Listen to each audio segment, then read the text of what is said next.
is our our third lecture in the series by Professor James Horton.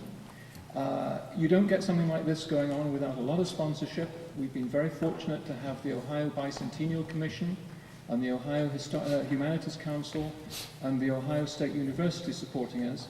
And in the OSU contingent, no one was more important than the Dean of Humanities, who is going to speak to you next, Dean Michael Hogan, the man who hired me. So if you don't like the lecture series, blame him.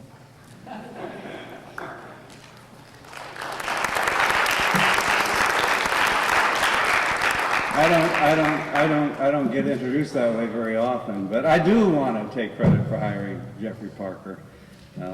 It's something I'm very proud of.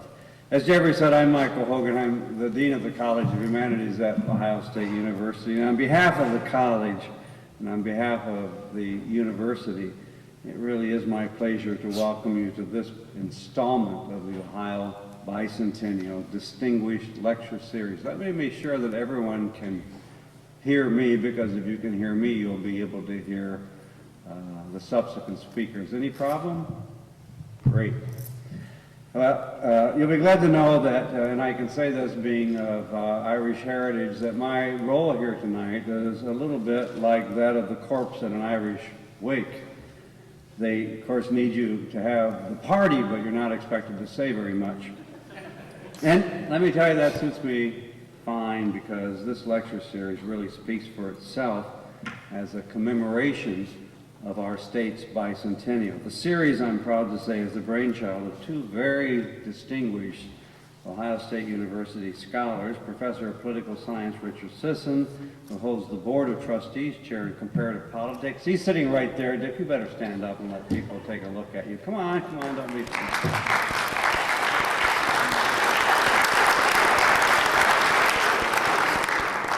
And of course, Jeffrey Parker, who's the Andreas Dorpalen Chair in the Department of History here at Ohio State, and you've already met Jeffrey.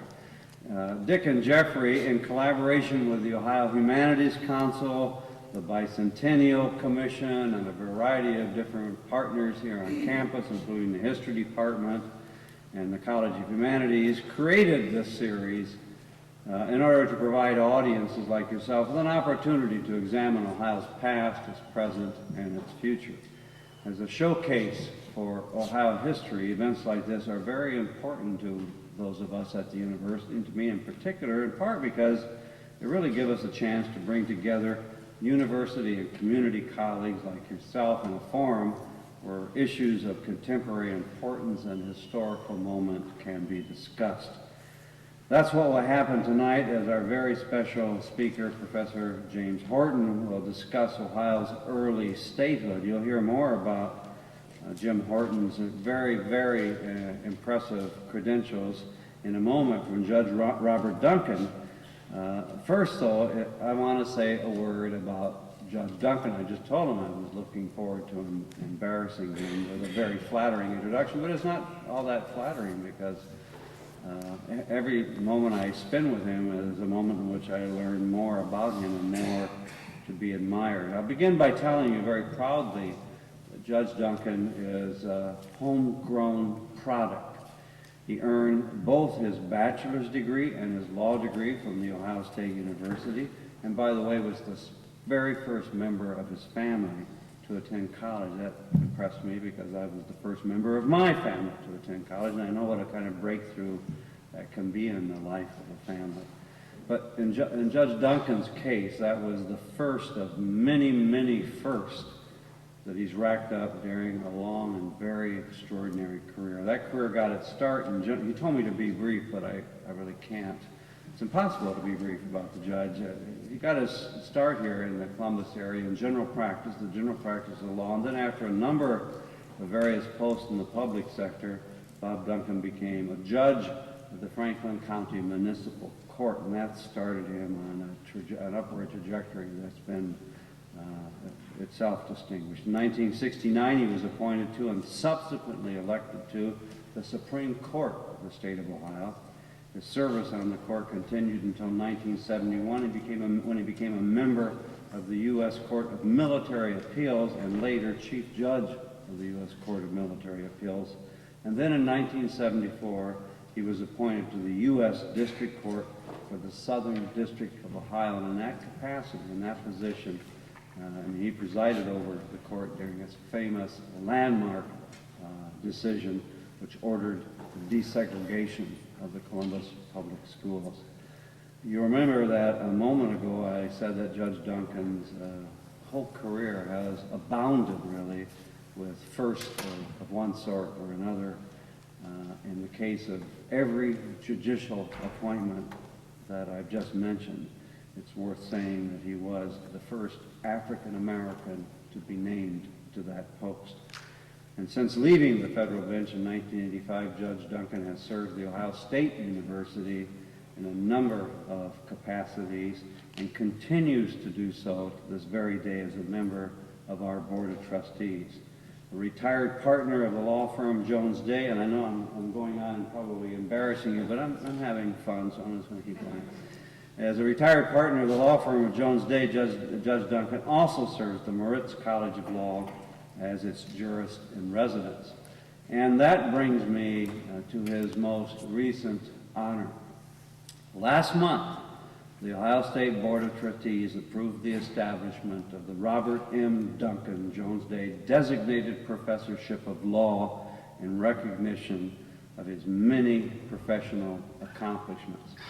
I can think really of no finer tribute and legacy to a truly distinguished career of a truly distinguished gentleman. So it's really my sincere and genuine pleasure to present the Honorable Robert Duncan, who will tell you a little bit about another very accomplished individual, now sitting to his left, who happens to be our speaker this evening. Ladies and gentlemen, please join me in recognizing Judge Robert Duncan.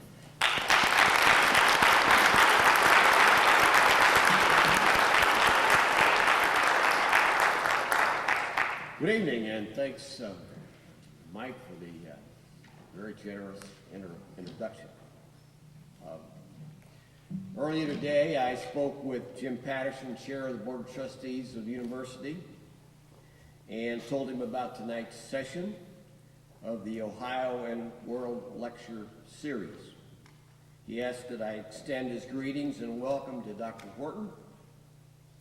He joins me in thanking Dick Sisson, Mike Hogan, and all those who have worked in the successful effort to present this extremely important lecture series on our campus. And Dr. Horton, we are extremely grateful that you have come to Ohio State and that you will discuss race and region Ohio, America's middle ground, with emphasis on Ohio's early days.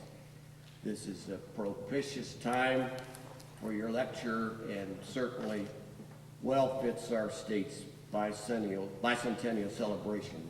Now, although I admit my upper level senior citizenship age group classification, and that I am a lifetime Ohioan, recently I was taken aback by a discussion I had with my 4-year-old grandson. I had just returned from Chillicothe, where we attended the celebration of the opening of the new museum and newly restored residence of Thomas Worthington, all a part of the bicentennial celebration. I told Jacob of Ohio becoming a state in 1803, and that there were a few African Americans living in Champaign County at the time. He asked me, were they your friends?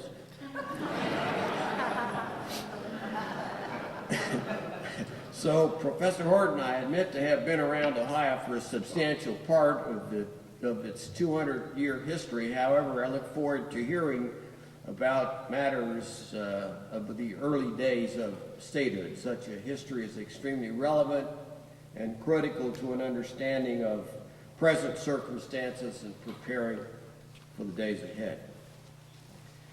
Dr. Horton is the Benjamin Banneker Professor of American Studies and History at George Washington University.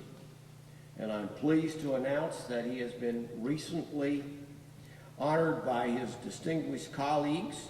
He has been elected as the president of the Organization of American Historians, and he is the president-elect, and that's huge. So congratulations, Dr. Horton, for that recognition by your colleagues. He serves as director of the Afro-American Communities Project of the National Museum of American History at the Smithsonian. He has lectured internationally and served as senior Fulbright professor of American Studies at the University of Munich. He is now and has been for a long time a strong advocate of public history. He has served as a member and chair of the National Park System Advisory Board. And of current interest to Ohioans, he served as historical advisor to the Underground Railroad Freedom Center in Cincinnati. He has served as a consultant for numerous video presentations on the Discovery and History channels, and was himself the subject of the History Channel series, Great Minds in American History, hosted by Roger Mudd. He is the author of a number of books, including Black Bostonians, Free People of Color, Inside the African American Community, Community Among Northern Free Blacks, 1700 to 1860, which was nominated for the Pulitzer Prize in History. His great devotion to scholarship has not removed him from the classroom. The Carnegie Foundation has recognized Dr. Horton for teaching excellence, and he is the recipient of the Trachtenberg Distinguished Teaching Award at George Washington. He received his doctorate from Brandeis University. Ladies and gentlemen, please join me in welcoming Dr. James Oliver Horton.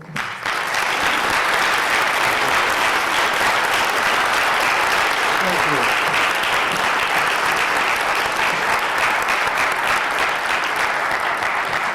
Well, thank you so very much. Before I start tonight, I feel that as I stand here before you, I must confess that during the first 4 years of my teaching career, I was a professor at, the University of Michigan. But while my son became a dyed-in-the-wool University of Michigan football fan, I did not partake. I want to paraphrase an excuse offered by someone that I think most of us will recognize when I tell you that although on Saturdays the air was sometimes thick with football mania, I did not inhale. On a more serious note, let me say what an honor it is for me to be here for you in celebration of Ohio's bicentennial, to look back at the events that brought this state into the family of the United States, to attempt to understand the people and the events that laid the foundation, that formed the legacy for the issues that animate, that vex, that challenge us today. My thesis is at once simple and straightforward, yet complex and dynamic.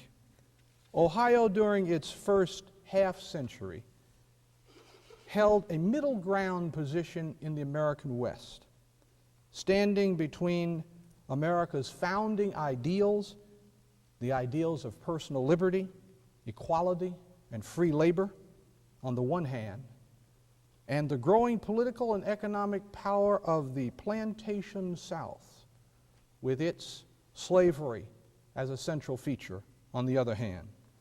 Yet it also reflected the promise and the progress of America, and then too, the regional tensions that ultimately propelled the nation towards the bloody conflict that was to be the Civil War.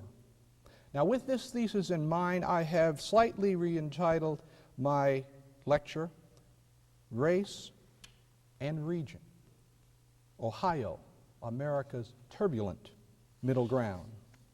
Ohio was a middle ground in many ways. Economically, it was a middle ground standing between the plantation South, becoming more and more devoted to cotton economy, and the mixed agriculture and manufacturing and commercialism of the northern states. Politically, it was also a middle ground. Planters controlled the South, discussions about slavery were closed, not permitted. And in the North, at the exact same time, the anti-slavery movement was beginning to take hold, and debate on the question of slavery and the abolition of slavery was both heated and turbulent.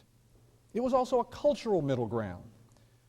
The South was a place in which slave labor defined a way of life. And in the North, free labor became important to understanding a way of life. Labor in the South was what slaves did. Labor in the North was that which gave human beings dignity. Sailing down the Ohio River in the 1830s, one European visitor commented that he was sailing between liberty and servitude. He went on to say that upon the left bank of the Ohio, labor is confronted with the idea of slavery. Upon the right bank of the Ohio, it is identified with the prosperity and improvement of human beings. This was America's great contradiction. Think of it. A nation that comes into being, professing to the world that it believed in the right of human freedom, was the nation that tolerated human slavery. This is the context within which Ohioans were making choices as they were attempting to bring their territory into the United States as a state. In November of 1802 in Chillicothe, delegates gathered at the first state constitutional convention. There they set about the business of constructing the government for this state. What would this government look like? It would have a bicameral legislature. And one thing that I found very interesting in the research I have done for this lecture is that they were very concerned that the government be controlled by the people in every way possible. Part of the way they did this is they set up very frequent elections. The upper house was elected every other year. The lower house was elected every year. That's interesting because at the beginning of the 21st century, we would look at this system and we would say, how can anybody get anything done if you've got to run for office every year? You know, in the 21st century, you'd spend most of all of the year raising money to run for office. Well, within the context of this time, we have to understand what they were reacting to. The United States had just gone through a revolution which removed them from a system in which power was concentrated at the top. In the monarchy of England, there was an over-concentration of power, and so as the United States set itself up state by state as an independent nation, one of the things that those establishing these state governments were very concerned with is not having too much concentration of power at the top. You know, under the Articles of Confederation at Pennsylvania established its government without a governor because they were too afraid of the concentration of power at the top. This is the context within which Ohioans are making their decision about the kind of government to have. Another context.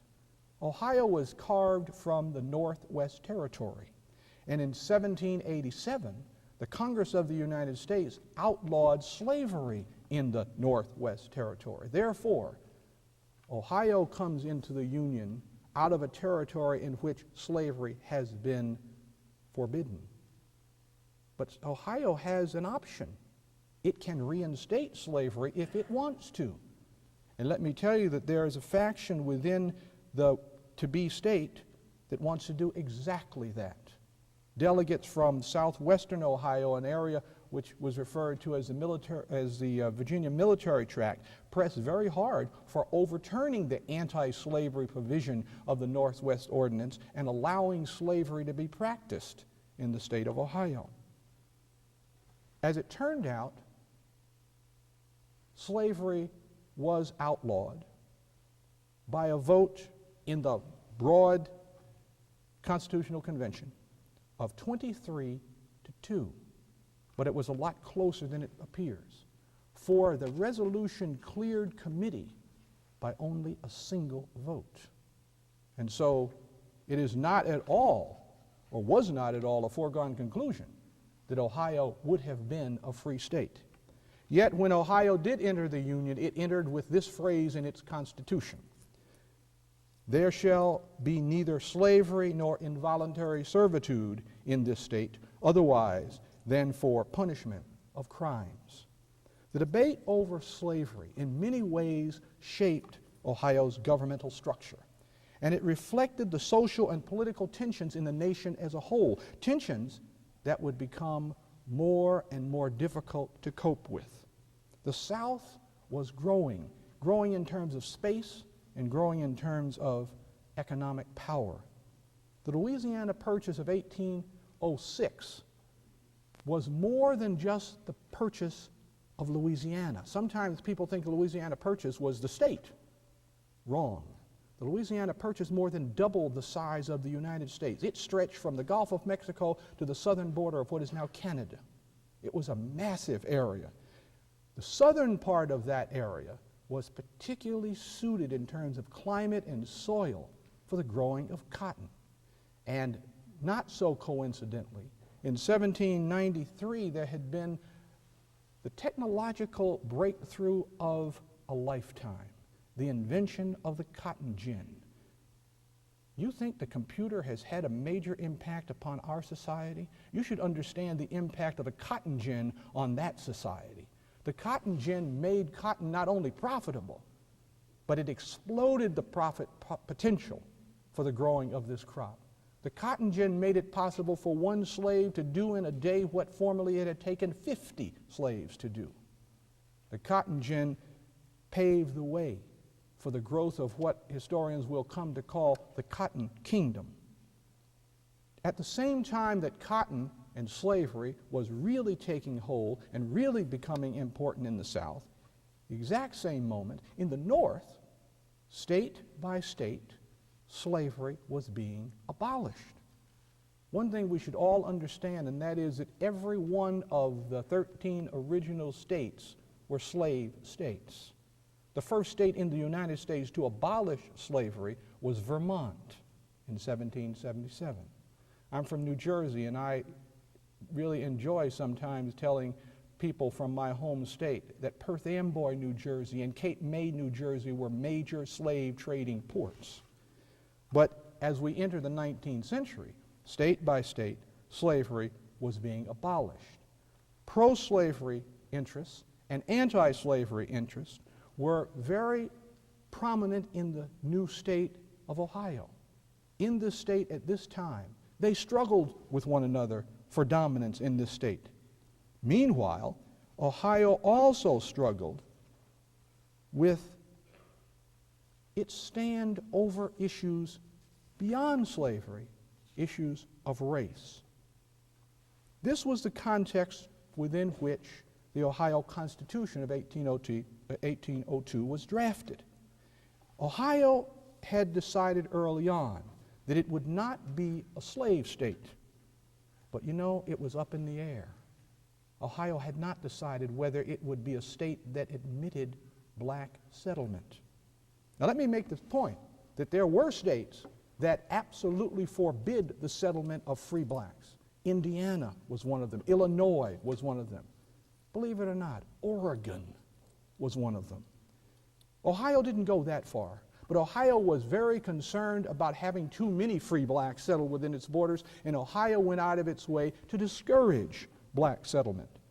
Taking its cues from the Declaration of Independence, it declared, quote, "All men are born equally free and independent and have certain natural, inherent, unalienable rights." But at the same time it made that declaration, it provided that no black Ohioan could vote, no black Ohioan could hold office, no black Ohioan could testify against whites in court or serve on juries.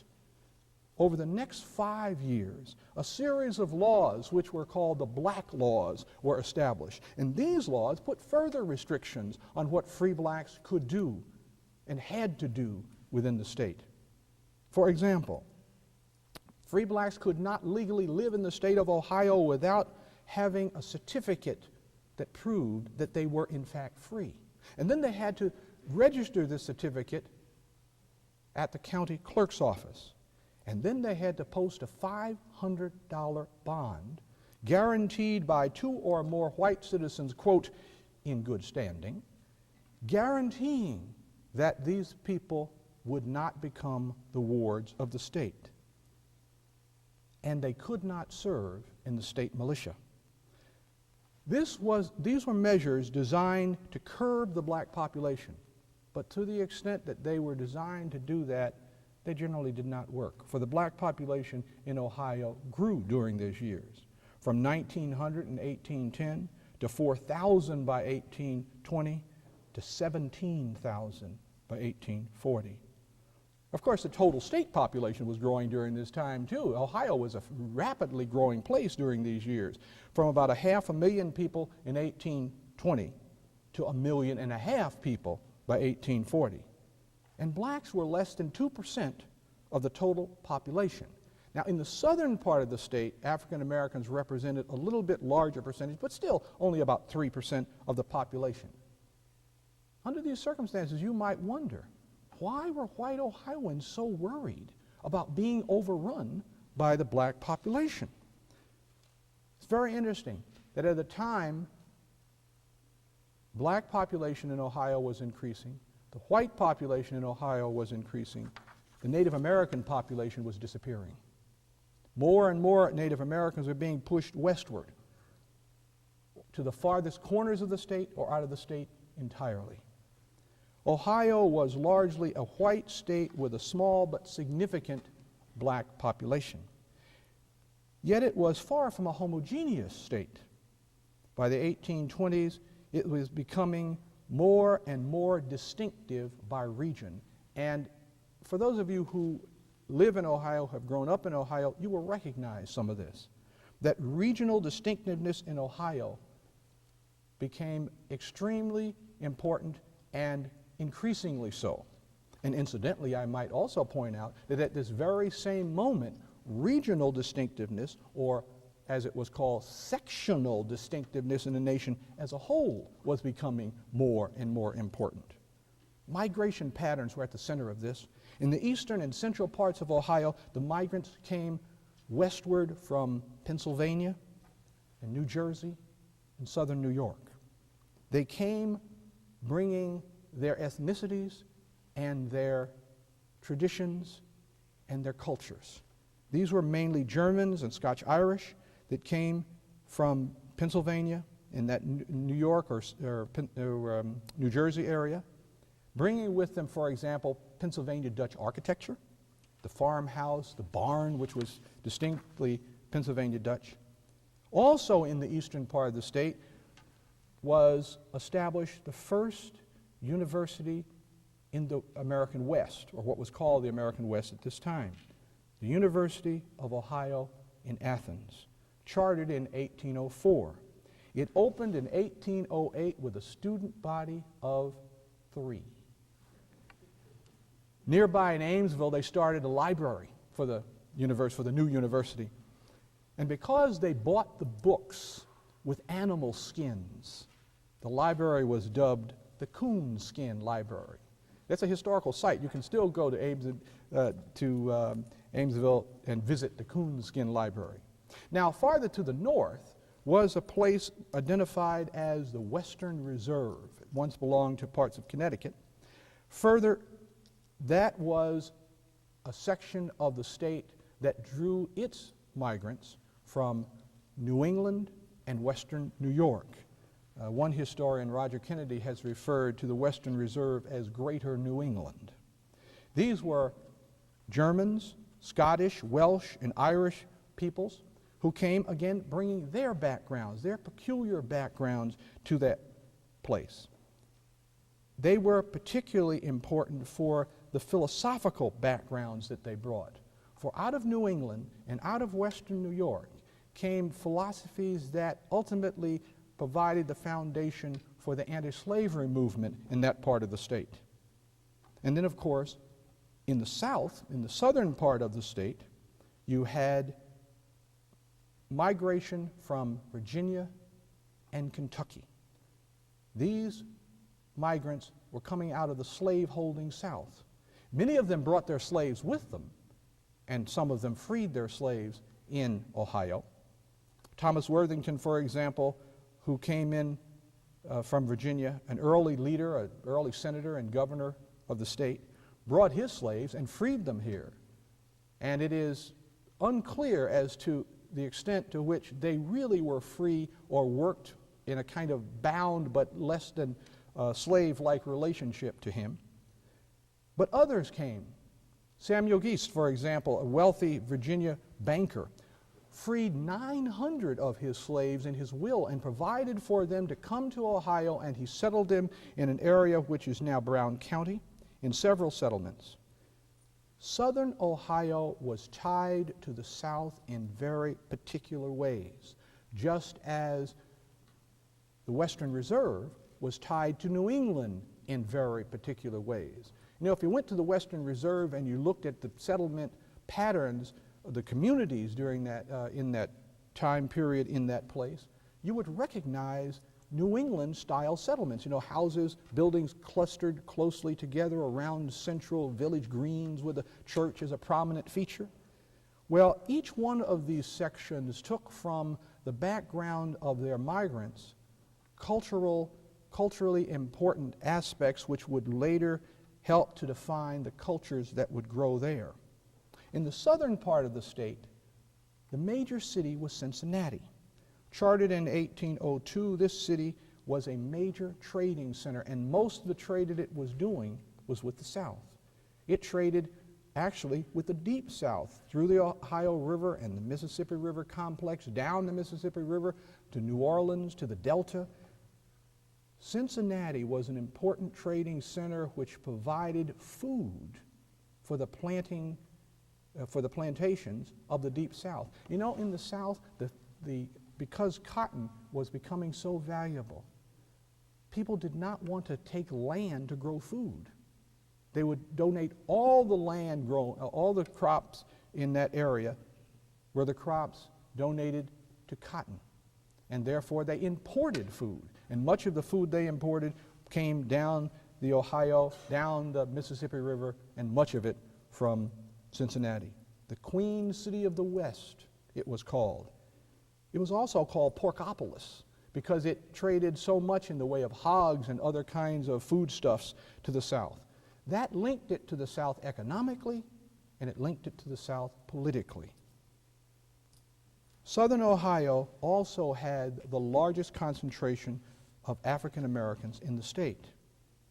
And the differences in the number of free blacks in the south of the state and the number of free blacks in the north of the state help to explain the difference in racial tolerance in the South as opposed to the North. The city in the North, Cleveland, a city named after General Moses Cleveland, and incidentally, Moses Cleveland spelled his name with an A, C-L-E-A-V-E-L-A-N-D. He was a surveyor for the Western Reserve. The name was changed when the Cleveland Observer, Cleveland Advertiser, in 1831 was trying to set up its masthead, and it couldn't get the name on its masthead. So it did what any good newspaper would do. It changed the name of the city. It took the A out. And the spelling of Cleveland that we now have today is in large part because of that. At any rate, in this place, in Cleveland, the enforcement of the black codes was rare, and racially there was a great deal more tolerance in Cleveland than in Cincinnati. Again, in Cincinnati, the fear was that blacks were massing somehow on the border of the Ohio River and ready at any moment to cross the river and inundate southern Ohio. In 1829, in an effort to make sure that the black laws were enforced, 300 whites attacked the black community in Cincinnati. African Americans armed themselves to defend their community, but in the end, about 1,000 people, almost half the black population of the city, left the city to settle in Canada, in the new settlement of Wilberforce. It's very interesting. You know, during these times, you always think of America as the land of freedom, but during these times, Canada was the land of freedom. And a very interesting message sent back to Ohio from the governor of the area of Wilberforce. He said to those in Ohio, quote, "Tell the Republicans on your side of the line that the Royalists on my side of the line do not know men by their color." Cleveland was far more tolerant racially. Almost never were black codes enforced. And in Cleveland, there were important alliances struck between African Americans who were fighting slavery through the abolition movement and whites who were willing to fight slavery through the abolition movement. Now, the same kind of alliances were struck in Cincinnati, but let me tell you that in Cincinnati, it was far more dangerous to be a part of the anti-slavery movement than it was in Cleveland. Dangerous as it was, there were blacks and there were whites who were willing to take the chance. Let me tell you the story of a white Presbyterian minister, John Rankin, from Ripley, Ohio, some 50 miles east of Cincinnati. Rankin lived in a house on a bluff overlooking the Ohio River, literally 200 yards from slavery. Across the river was the other side, the Kentucky side, the slave-holding side of the river. 8 miles downriver from where he lived was the city of Maysville. Maysville was a trading center, and it was made tremendously prosperous by commerce in grain and hemp and tobacco and slaves.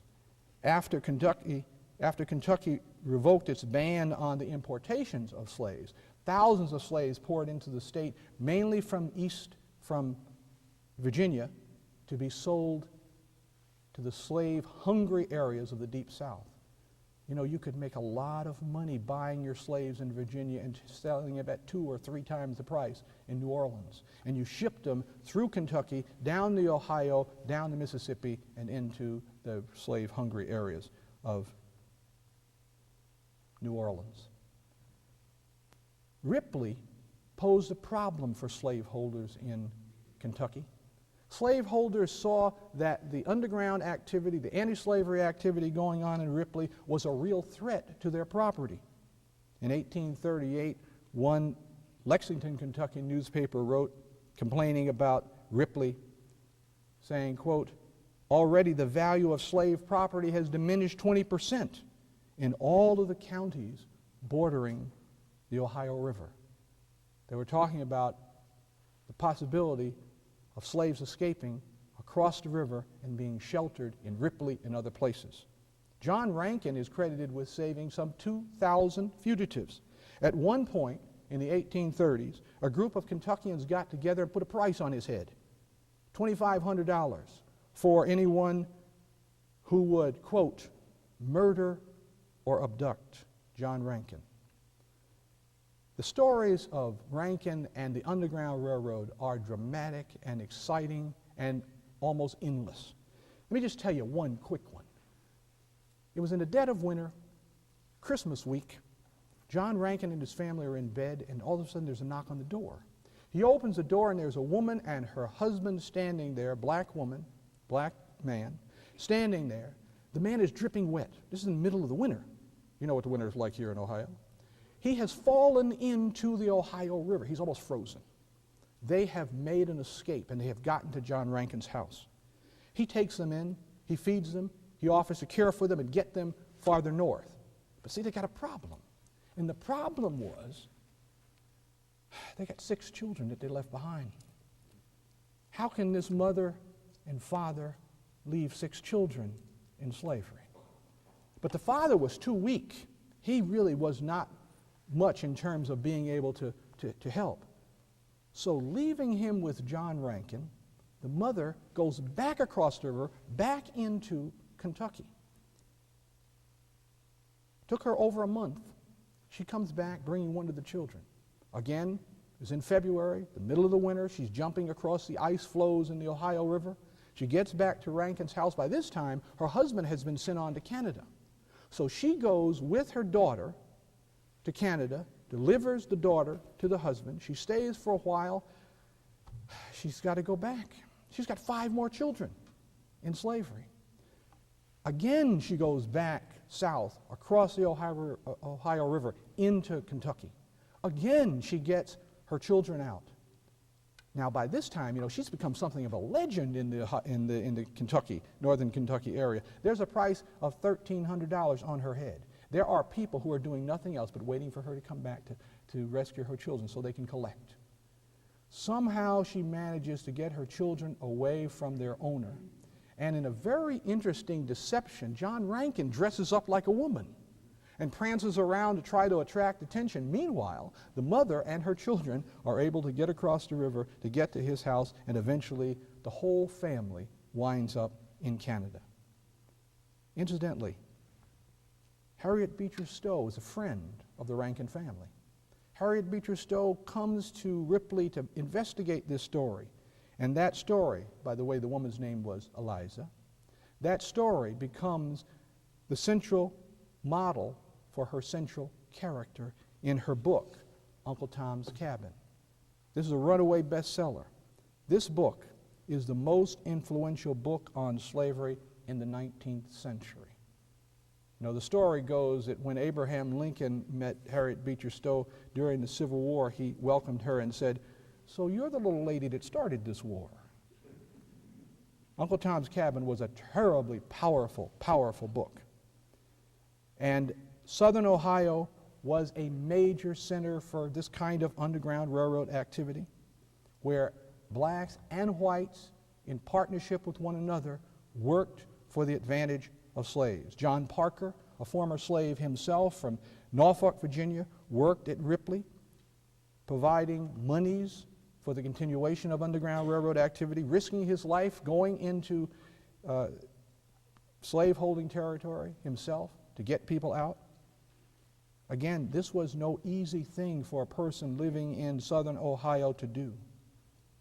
There were many trying and dangerous times. It was dangerous even to debate the issue of anti-slavery in Southern Ohio. In 1854, in the Lane Seminary, Theological Seminary in Cincinnati, a group of students decided that they would have a number of debates on the issue of slavery. And they decided that they would have these debates on campus. Theodore Dwight Well was one of those students. Theodore Dwight Well later becomes a very well-known and influential and important abolitionist. They also, these students, decided that they would put their philosophy where their words were, and they went into the black community in Cincinnati and they did what we might today call social work. They educated people. They provided needed services. In the process, they struck up friendships in the black community, and some of them actually boarded in the black community. Well, all this activity was just too much for the Board of Trustees at Lane Seminary. The Board of Trustees ordered that the activity stop immediately. And they also went about the business of firing some of the faculty that had supported the student action.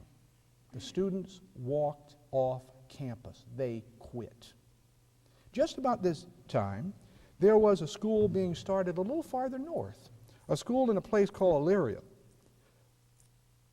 in Russia Township, a school that was called Oberlin Collegiate Institute.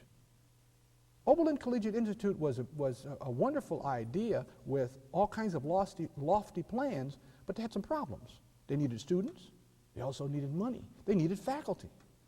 Isn't this an interesting coincidence?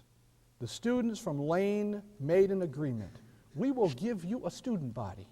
We will give you faculty. We will even provide for you a president. What we want you to do is to guarantee our freedom of speech on campus. We want you to hire Charles Finney. Charles Finney was an evangelical reformer from New York who was a fire and brimstone preacher reform, who incidentally had important economic connections to the Tappan brothers. This is Don and Bradstreet. Don and Bradstreet comes from this family. Lewis and Arthur Tappan, financiers in New York City. These financiers were willing to donate $60,000 to the school. Now that's a heck of a lot of money in that time. Let me tell you how much money that was. Tuition in Oberlin, all you people who are paying tuition, pay attention to this. Tuition in Oberlin during these years was, depending upon your program, anywhere from $10 to $14 a year. Yeah, I know. Doesn't it hurt? And I should give you some example, you know, some comparison. Harvard, always a pricey place to go to school, was charging over $70 a year. And Princeton and Yale were up over almost $50, you know, the high $40. So that $10 to $14, that was a real bargain. And here, Finney would bring with him $60,000. Well, you would have thought that the trustees, that was a no-brainer. They would have just jumped out of their seats. Well, there was a problem because the students also wanted, in addition to freedom of speech, they wanted Oberlin to accept black students on an equal basis with white students. Oh, that was a kind of a stopper. Even the white students at the time going to Oberlin were not sure that that's what they wanted. In fact, in a straw poll, they voted that they didn't want that by a margin of, or by a vote of 32 in favor, 32 opposed to black enrollment and 21 in favor. The trustees were afraid that if blacks were allowed to enroll at the school, that white students would leave.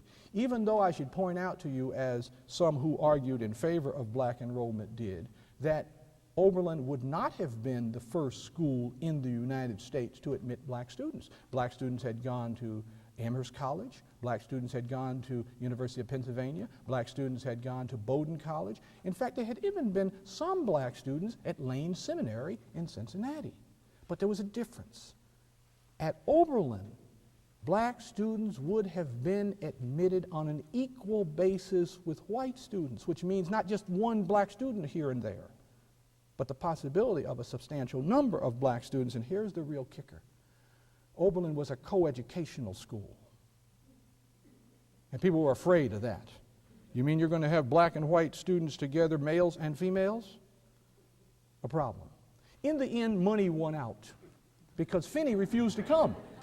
Finney says, I am not coming unless you allow the faculty to make the decision about who is admitted to the university, to the college. And the trustees said, geez, you know, we need the $60,000 a lot. And so they gave the faculty that right, and the faculty decided that, yes, it should be an interracial college. And so Oberlin becomes the first college in the United States to admit blacks and whites on an equal basis.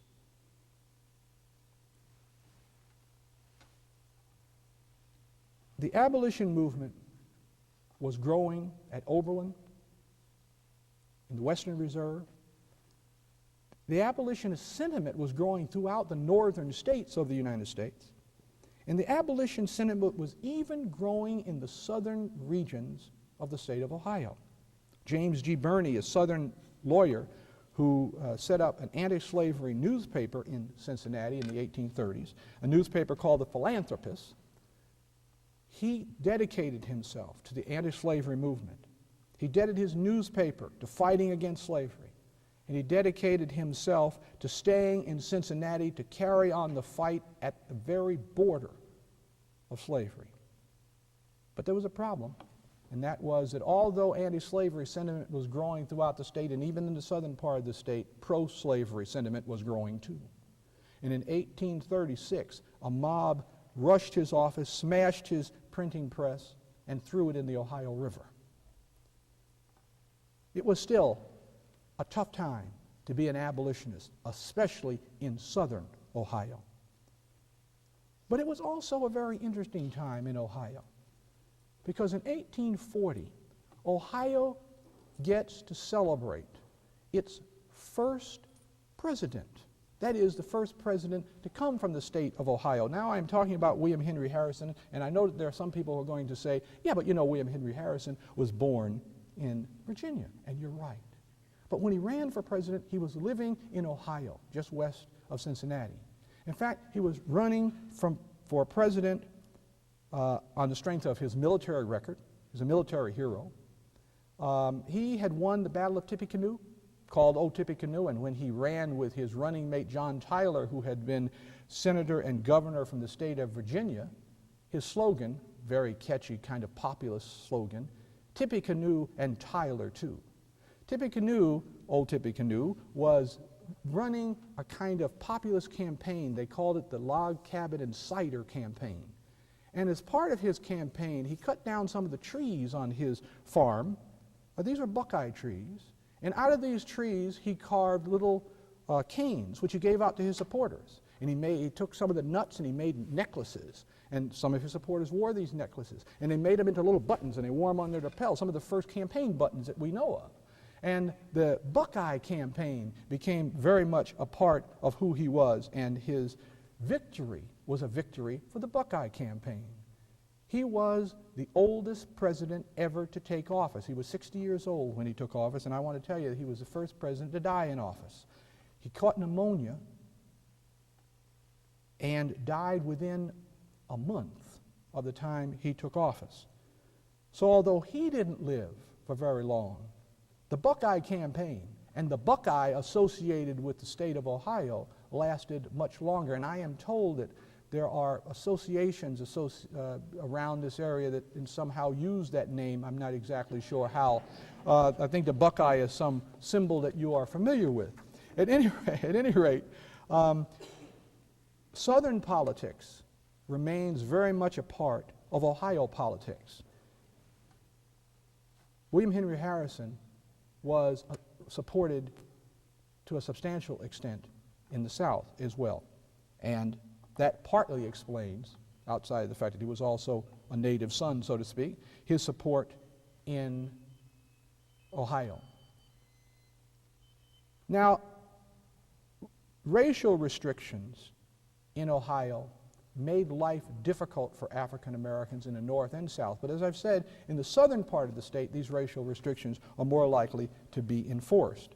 I've run across recently some letters written by a black abolitionist, Martin R. Delaney, who is going around the state of Ohio giving speeches in favor of anti-slavery and selling copies of Frederick Douglass's North Star and trying to get agents in various parts of Ohio to sell these newspapers. And he's writing back at various points to Frederick Douglass, telling him about his experiences in Ohio.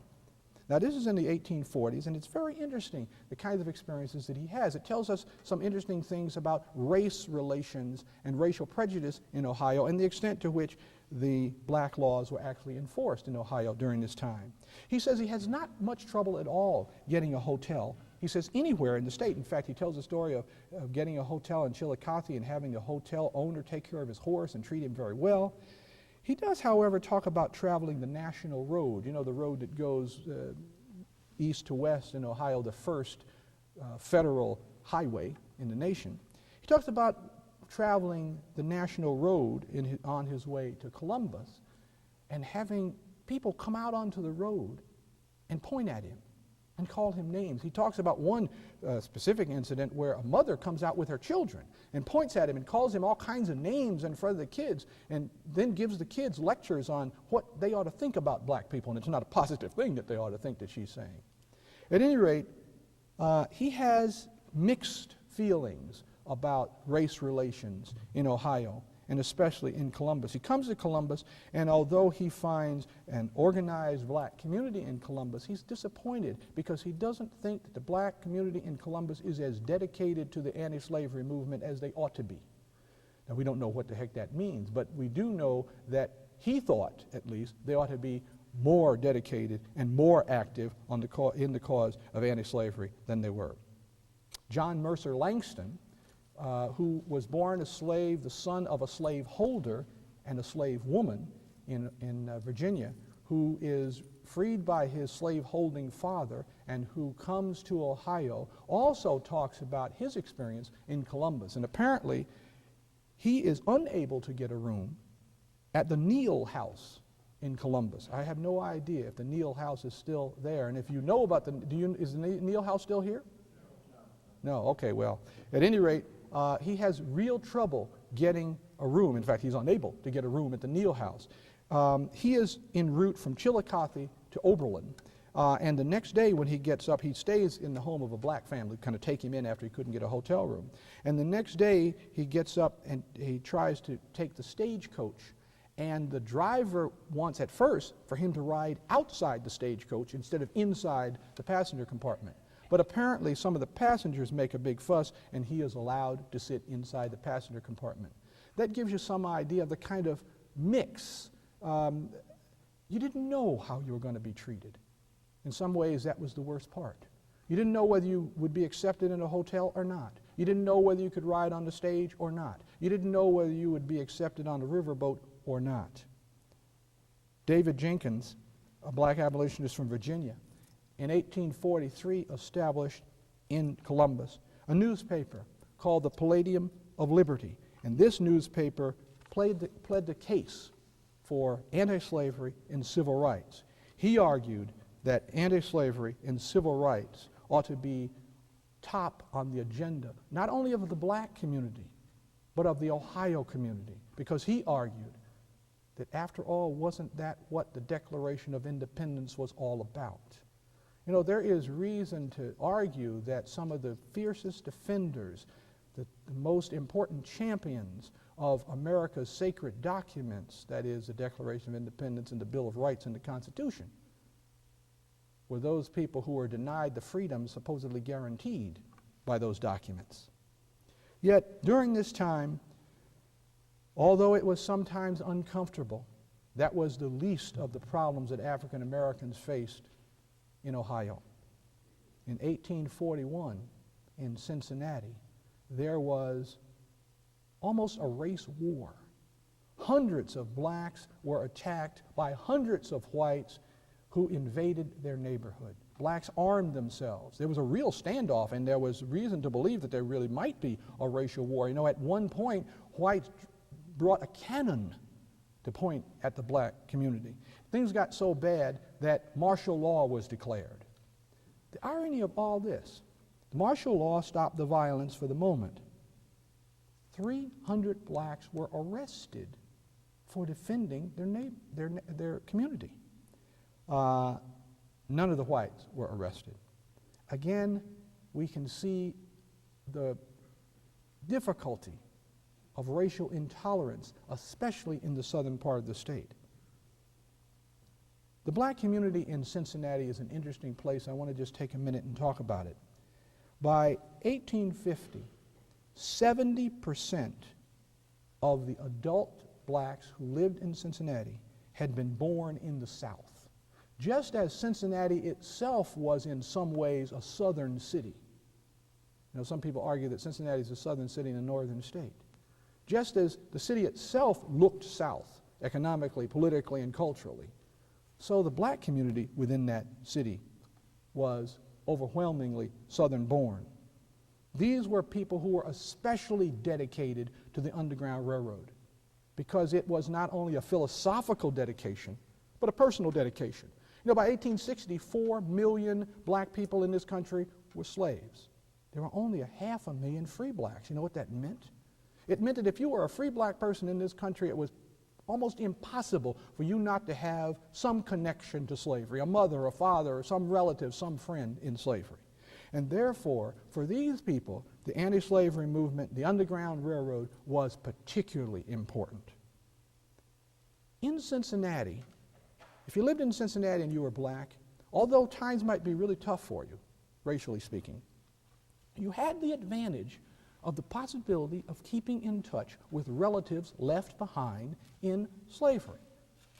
There was a kind of underground communication network that was set up, and that was messages were brought back and forth from the Deep South by black rivermen. These are blacks who worked on the riverboats, and there were lots of them.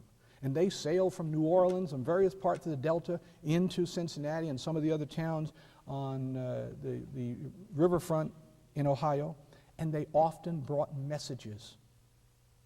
One particularly striking example I want to tell you about. There was a woman who escaped from slavery in the Delta, came to a lot of different places, finally wound up in Cincinnati. Her mother was still in slavery. She lived in Cincinnati, and she met a man in Cincinnati, and she wanted to marry this man, and so she sent a message by a boatman to her mother explaining the qualifications of her potential husband. The mother read, made comments, and sent notes back. They communicated back and forth while she got married. Her mother gave her advice when she had a child. And the last communication that I know about was a communication in which she was explaining to her mother that the son, her son, had just been accepted at Oberlin Collegiate Institute. Now think about it for a moment. What does slavery mean? Here is a slave woman reading about her grandson about to enter college. But it's that kind of communication that went on, facilitated by some of the boatmen who participated in the underground communication network. Because there was so much attachment to slaves and slavery among free blacks, it was practically impossible for free blacks, regardless of who they were, to be unconcerned about slavery.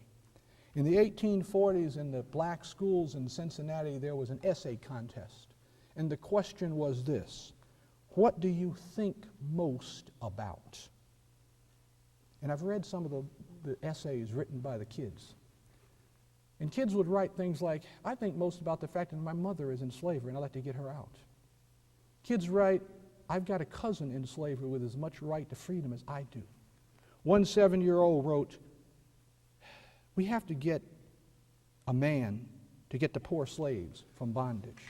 And a 12-year-old claimed to be speaking for the children when he explained, what we are studying for is to get the yoke of slavery broke and the chains parted asunder and slave-holding cease forever. Anti-slavery work, Underground Railroad work for African Americans was a community-wide enterprise. It was not a matter of being a card-carrying abolitionist or attending abolitionist meetings. If you were black, you were likely to have some connection with those in slavery, and you were likely to act on those connections. As we move towards the end of the 1840s, the abolition movement takes greater and greater hold in Ohio and even in the southern part of Ohio. The presidential election of 1848 is particularly important, not so much because of the president, but because Ohio elects an anti-slavery Whig governor, Seabury Ford. The significance of this is, 1, Southern Ohio votes for him, and 2, under his administration, the black laws are repealed. African Americans are starting to see by the end of the first 50 years of Ohio's statehood that even the southern part of the state seems to be leaning a little less southward. Politically, there seems to be a little more room for anti-slavery to make inroads. And you know, this is really difficult for the southern part of Ohio, because let me tell you how important the South is, the plantation South is, for the economy of southern Ohio. Southern Ohio does so much business with the South, and so much of that business is tied in one way or another to the production of cotton. And cotton is becoming increasingly important. We don't recognize how economically powerful cotton was. Do you realize that in 1815, cotton was the most valuable thing the nation exported to the world? Not the South, the nation exported to the world. By 1840, cotton was more important economically, more economically valuable than everything else the United States of America exported to the world put together. On the eve of the Civil War, the United States produced 7/8 of the world's cotton. Think about what that means to the cotton textile industries in Britain, in France, in Germany, all over Europe, even in New England. The cotton of the South was tremendously powerful as a way of providing economic power and consequently political power to the South. You want to see how the South exercised its political power? In the 72 years between the election of George Washington and the election of Abraham Lincoln, in those 72 years, a slaveholder held the presidency 50 of those years. By the time we move into the 1850s, the South controlled both houses of Congress in terms of the major committees. The South controlled the Supreme Court. The South was tremendously powerful. Cotton was making this possible, and Cotton was also putting pressure on Southern Ohio to get them a little bit more supportive of Southern politics than they were becoming by the end of the 40s and the early 1850s. 1850 is, I think, a critical year. The Compromise of 1850, which brought California into the United States as a free state. Little piece of trivia, you know that California was almost a slave state? 2 votes would have made California a slave state. Incidentally, 2 votes would have made California a state that did not permit African American settlement. But it came in as a free state under the Compromise of 1850. Slave trade was outlawed in the District of Columbia under the Compromise of 1850. And here is the nod in the direction of the South. The most harsh fugitive slave law America has ever had was instituted in 1850, the Fugitive Slave Law of 1850. We had a fugitive slave law before. 1793 was a fugitive slave law, but 1850 fugitive slave law was infinitely more harsh. Under this law, a person could be accused of being a fugitive and didn't have to be taken to court, but could be taken to any federal commissioner. And on the flimsiest of evidence, he could be turned over to a slaveholder claiming him. He had no right to speak in his own behalf.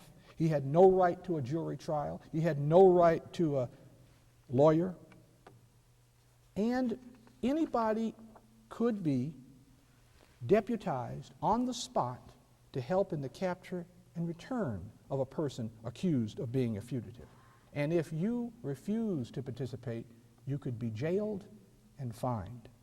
This was not only a law that was dangerous to fugitives, this is a law dangerous to free blacks who could easily be kidnapped into slavery and taken south. There was massive protest in the North over this law. In Washington, in Boston, in New York, the city council in Chicago called it unconstitutional. In Cleveland, the commissioner wrote out his resignation and said he was going to hold this resignation and turn it in should he ever be required to turn in a fugitive slave. Clearly, the fugitive slave law was an unpopular law, and I looked at those in Congress who had voted for and against the law. Most of the congressmen, or the women then, most of the congressmen in Ohio voted in opposition to the law. And for the few who voted in favor of the law, all but one of them was turned out of office the very next election. I think that's significant because what it means is that even those representatives from southern Ohio were drawing the line with the fugitive slave law, were unwilling to support the fugitive slave law. Clearly, the fugitive slave law marked an important turning point in the internal politics of Ohio, just as it did in the politics of the nation as a whole. Sectional politics in the nation were paralleling changes in regional politics in Ohio.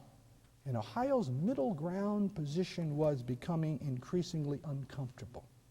Ohio remained a relatively affluent place, but its politics tied to the South complicated its political position and made it the focus of protest and reform action. Legal racial restrictions had been lessened for African Americans, but they were not without handicaps. Handicaps that were not necessarily legal after the black laws were struck down, but came out of custom. The Underground Railroad continued to operate in Cincinnati and other southern Ohio communities, as in 1848, for example, when some black women armed with shovels and rolling pins and washboards successfully protected a group of fugitives from some heavily armed slave catchers in Cincinnati. Still, African Americans in the region were never completely safe because there were slave-catching gangs that roamed the riverfront in search of fugitives to recapture or free blacks to kidnap. But we can see that at the beginning of the 1850s, times were changing. I suppose if you had stood in 1850, you might have been able to predict that something was going to happen that would be different. You could certainly, if you stood from the interior of Ohio, see that Ohio was changing. But of course, you would also recognize that much remained the same. And you would also know that change intensified the long-standing anxieties that existed within the state. Like America itself, the state of Ohio was a place of transition. In these complex and difficult times, Ohio struggled to find solid footing on the shifting ground of national politics, a politics that at the beginning of the 1850s seemed to be moving at an ever more quickening pace towards national conflict, towards total war, towards the Civil War. Ohio was part of that change. Ohio was affected by that change. Ohio was both America's middle ground, and Ohio reflected the regional tensions and the regional conflict within the nation itself. Thank you.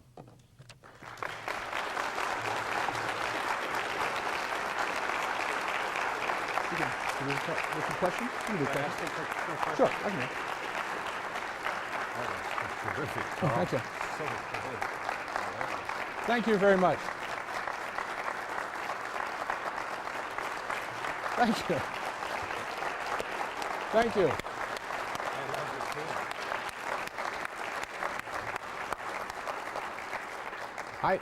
I'm anxious to talk to you guys about this. If you've got questions to raise, comments, let's do it. Let's have a conversation about some of this. Yes. This isn't a question about Ohio in particular. If we were exporting 7/8 of the world's cotton, I mean, even though this is a agricultural product, that must have been a lot of money coming in.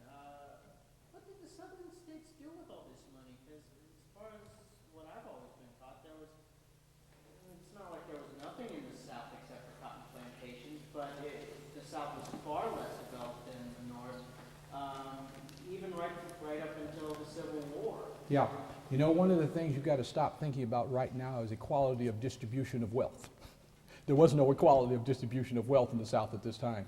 There was a narrow section of land along the western side of the Mississippi that had more millionaires than in the rest of the nation combined. There were a lot of wealthy people in the South. There were a lot of poor people in the South.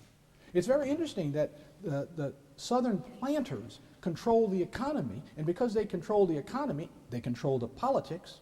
And for example, it was virtually impossible to find public schools in the South. Why? Because planters didn't need public schools. They had tutors that came to the plantation and tutored their children. How about those whites in the South who weren't planters?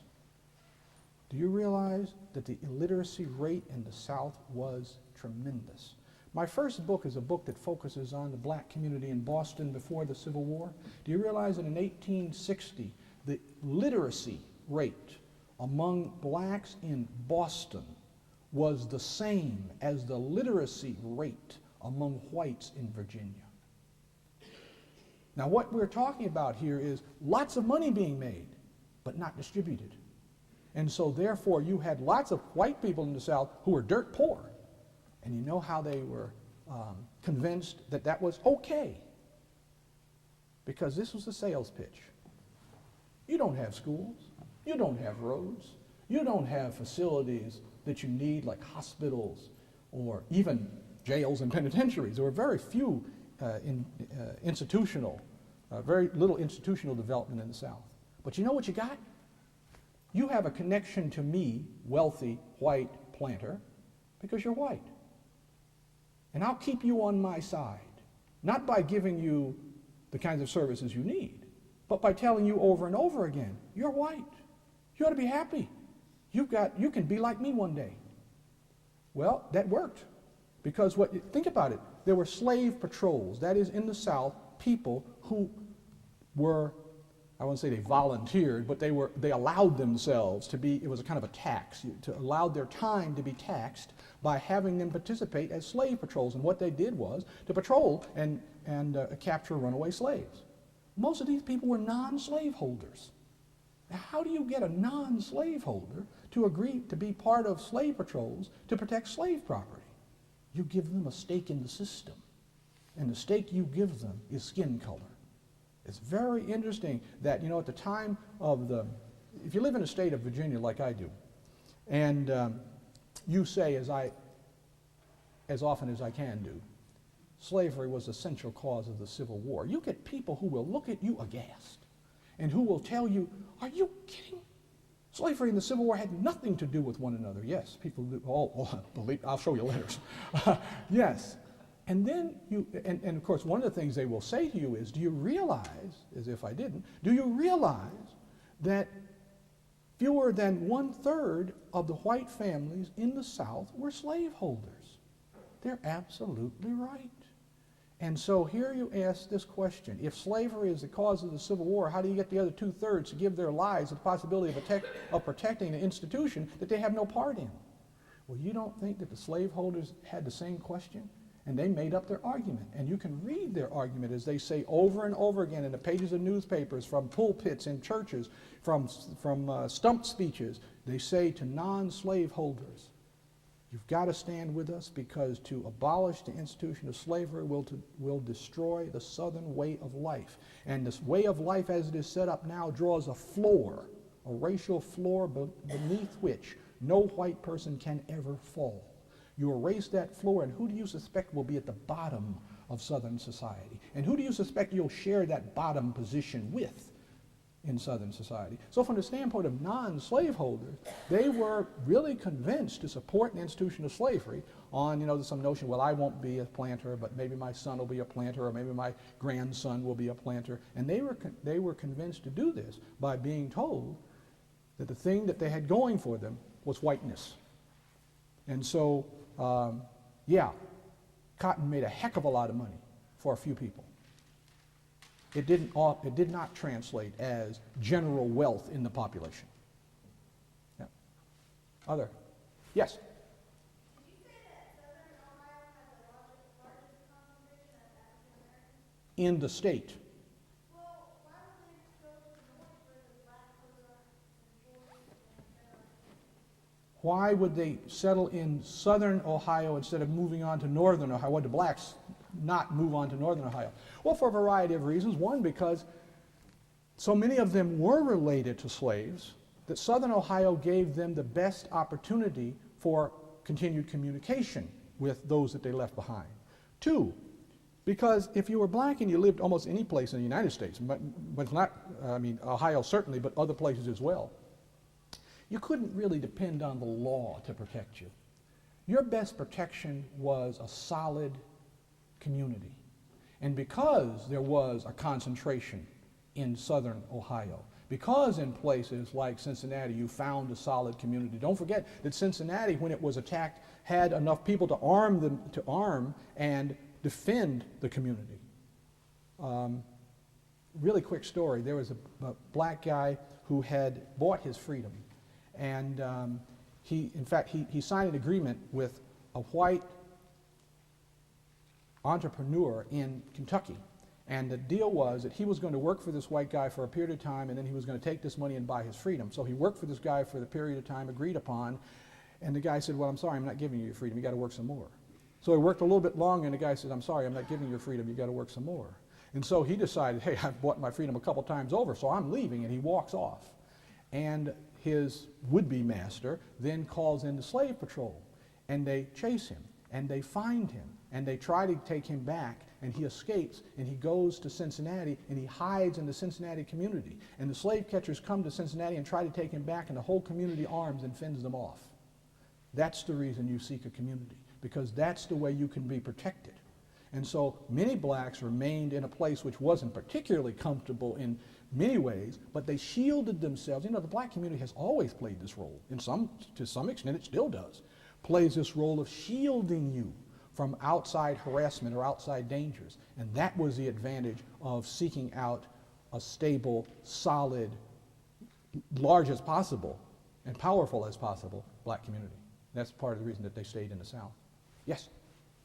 If you or another scholar have done studies of how the blacks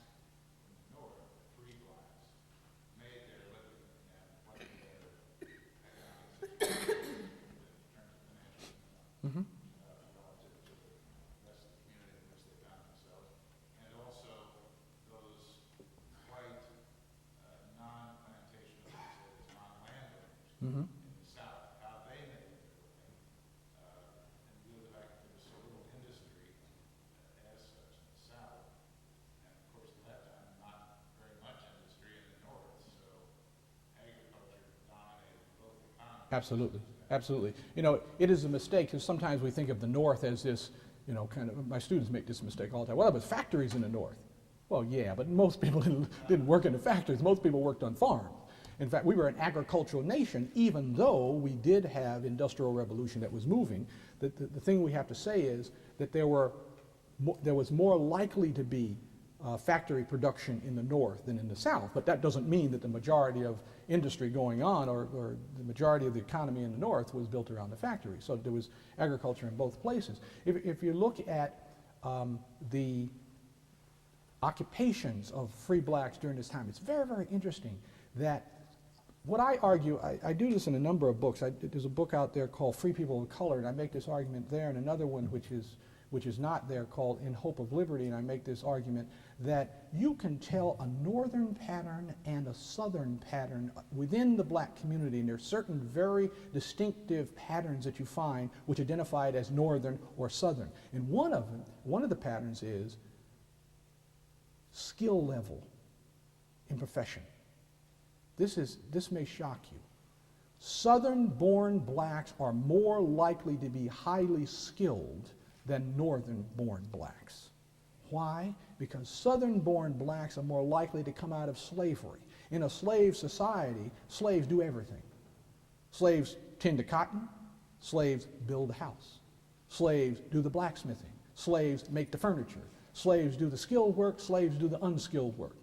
Now, in the South, where slavery is not abolished, and that means that the people who are free got their freedom one person at a time, slaves who have skills are more likely to have ways to attain their freedom than slaves who don't have skills. And therefore, free blacks in the South are more likely to be the skilled blacks of the South. So when those skilled blacks move north, now with southern-born backgrounds, they bring those skills with them. And therefore, if you look at the occupational structure of Cincinnati, you will find a higher skill level than if you look at the occupational structure of Boston. Now, part of it has to do with the fact that in Boston, because it's farther away from the South, in the South there is this kind of assumption that labor is what slaves do, all kinds of labor. I mean, if you really want to be something in the South, you don't want to be a carpenter. You want to be a planter. So that there is greater tolerance for slaves or even free blacks doing skilled work in the South than there is in the North, because in the North these skilled workers find themselves in great competition with immigrants. And especially in Boston, those immigrants are Irish. And you have all kinds of competition and hostilities there.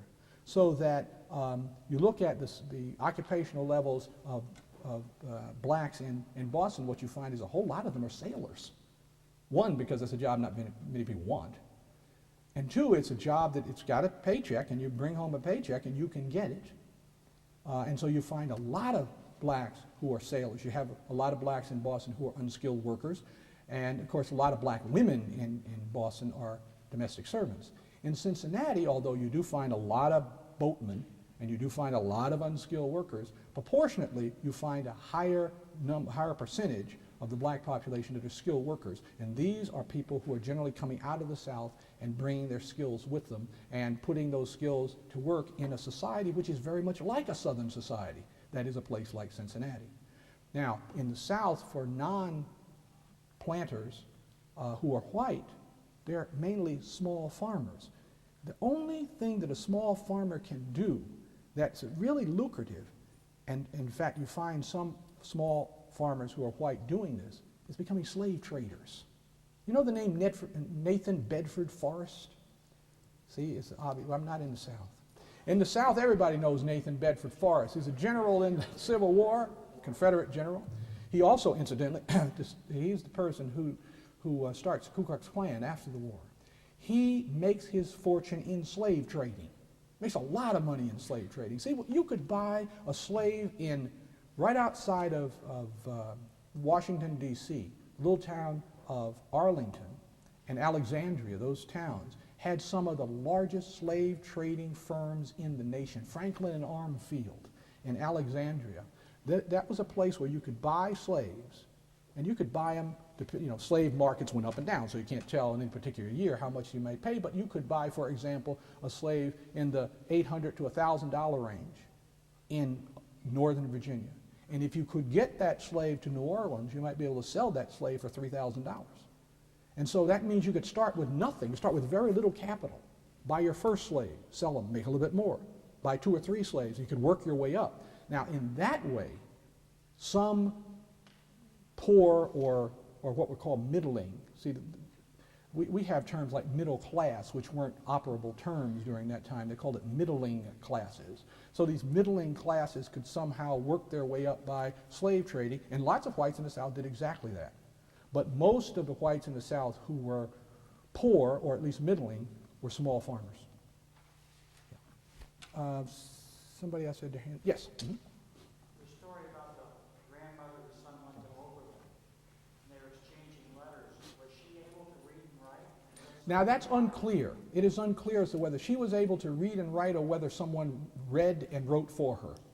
Often what happened, we used to think, well, slaves must not, it was impossible to study slavery through written documents, we thought, because slaves don't write.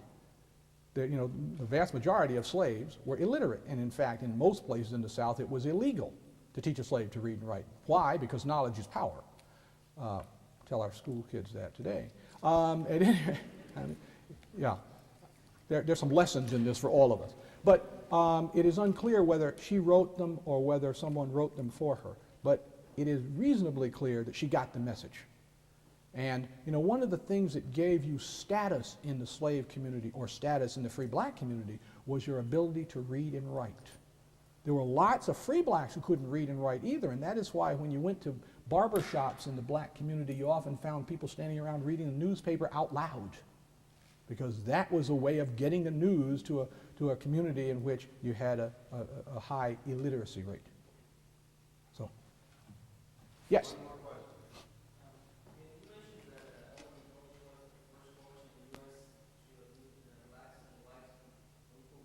Yes. I'm interested to know if those students were free to associate themselves, and if so, they created any student organizations or perhaps movements to oppose any type of slavery. The answer is that all of Oberlin formed an organization to oppose slavery. In fact, it became, not only Oberlin, but there is also Western Reserve College, which is now Case Western. Now it's in Cleveland. At this time it was southeast of Cleveland.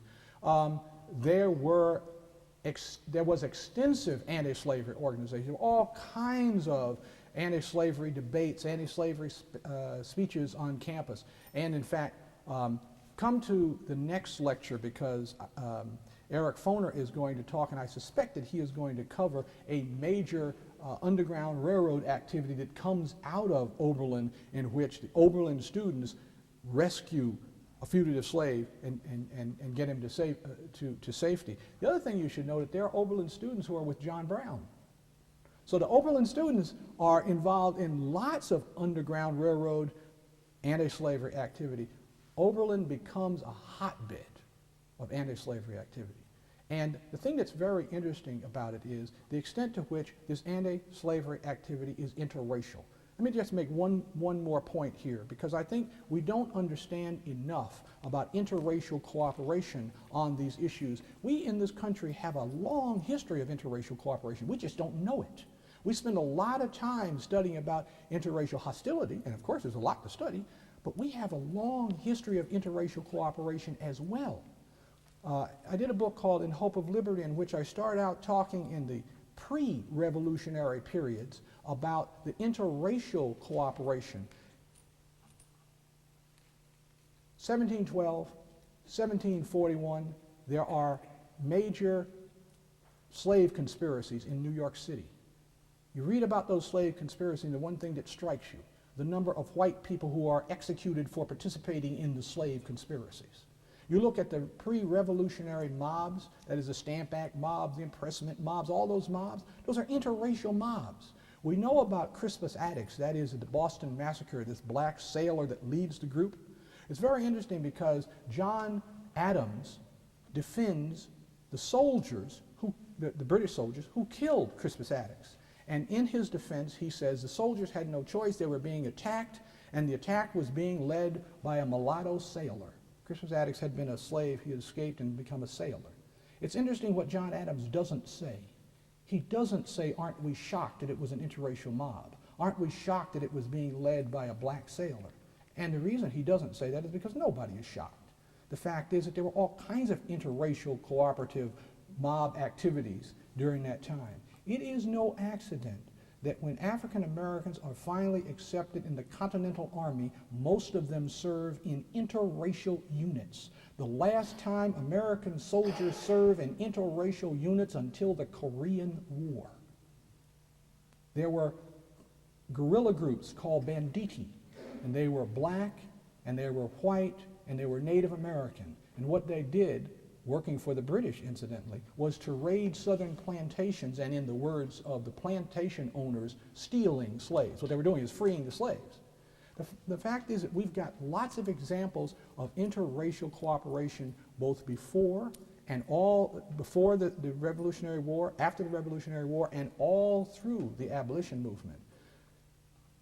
It was dangerous to be a part of the abolition movement. There were white people who sacrificed their lives, Calvin Fairbank from Kentucky, a white abolitionist who helped, I don't know how many blacks escape, served 16 years of his life in jail for that effort. People, black and white, understood that if America really wants to stand for what it says it stands for, it's got to do more than say it. You can't be a country based on freedom simply because you say you are. These abolitionists took the Declaration seriously, and they operated on that ground. And these abolitionists were white and black. I think that's important, because what it means is there's precedent for what we need to do. We just need to learn about it, and then we need to act as they acted. Thank you very much.